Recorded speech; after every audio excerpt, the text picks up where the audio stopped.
Halo kawan Demi Masa, kembali lagi bersama Demi Masa. Pada kesempatan kali ini, Demi Masa akan membahas keadaan Indonesia sebelum Masehi yang harus diketahui. Bagaimanakah keadaan Indonesia pada saat itu? Tidak usah berlama-lama lagi, langsung saja kita simak.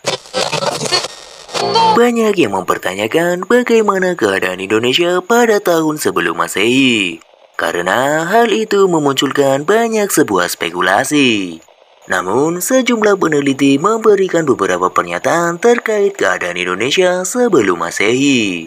Di antaranya yaitu yang pertama, peradaban Nusantara di masa lampau atau sebelum Masehi merupakan bagian dari bangsa Austronesia yang terkait dengan mangrove. Pada masa lalu, bangsa Austronesia dikenal sebagai bangsa yang ahli di bidang bertahan hidup baik di daratan maupun di lautan. Keahlian tersebut dimiliki sejak masih menjadi bagian dari wilayah Sundaland.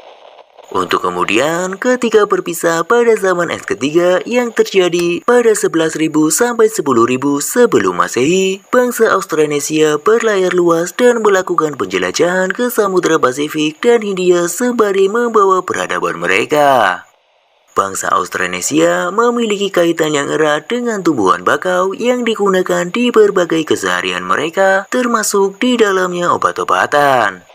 Seiring berkembangnya zaman, pengaruh bangsa Austronesia masuk ke Indonesia dan melekat pada kerajaan-kerajaan besar yang pernah berkuasa di Nusantara. Sebut saja Kerajaan Sriwijaya di Sumatera bagian selatan pada abad ke-7 Masehi dan Majapahit di Jawa bagian tengah dari abad ke-13 Masehi. Kurangnya catatan yang bertahan tentang Austronesia di tahun 2000 sebelum Masehi menciptakan banyak spekulasi. Bisa jadi memang belum ada peradaban kompleks yang ukuran populasinya bisa disebut sebagai perkotaan atau sebenarnya ada tetapi tidak ada catatan yang tersisa. Penelitian masih berjalan untuk mengetahui apa yang sebenarnya terjadi di zaman itu. Hanya saja susah untuk menyatakan bahwa tahun 2000 sebelum Masehi penduduk Kepulauan Asia Tenggara masih berburu meramu. Melihat jenis tanaman domestikasi membutuhkan sistem yang kompleks. Namun kompleksitasnya masih dipertanyakan skala populasinya. Yang kedua, Kerajaan Salangkanegara merupakan kerajaan tertua. Dalam sejarah Nusantara memang masih buram. Namun, menurut para ahli yang meneliti, ditemukan beberapa bukti sejarah bahwa Kerajaan Kutai bukan merupakan kerajaan tertua. Ialah Kerajaan Salangkanegara yang ada di Pulau Jawa bagian barat. Inilah yang konon membuat awal peradaban kerajaan-kerajaan di Pulau Jawa hingga saat ini. Kerajaan tersebut disebutkan memiliki leluhur bernama Agitirem menjadi legenda pada sejarah tanah Sunda dan juga Jawa. Kerajaan ini diduga telah ada pada sekitar abad ke-1 Masehi jauh lebih tua dari Kerajaan Kutai yang berdiri sekitar abad ke-4 Masehi. Dan yang ketiga, migrasi Nusantara pada zaman es.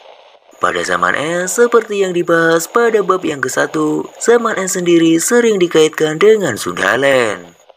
Dalam periode geologi, zaman es dapat dikatakan berada pada kala Pleistosen akhir, Holosen awal.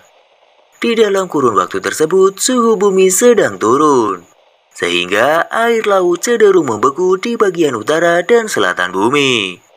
Hal ini berimbas pada surutnya air laut Cina Selatan, sehingga Nusantara pada saat itu masih menyatu dengan benua Asia.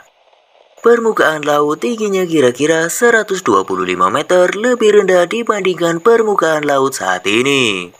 Para ahli berpendapat bahwa pada era ini terjadi gelombang migrasi manusia yang mulai masuk ke Indonesia. Bukan hanya manusia, nampaknya hewan juga ikut bermigrasi dari Asia daratan ke wilayah Indonesia. Hal ini dikarenakan adanya kemiripan dengan hewan wilayah di Asia daratan, seperti gajah, orangutan, babi, rusa, dan lain sebagainya. Migrasi ini erat kaitannya dengan bangsa Austronesia yang singgah di Indonesia yang kemudian menularkan sejumlah kebiasaan mereka ke penduduk asli Indonesia.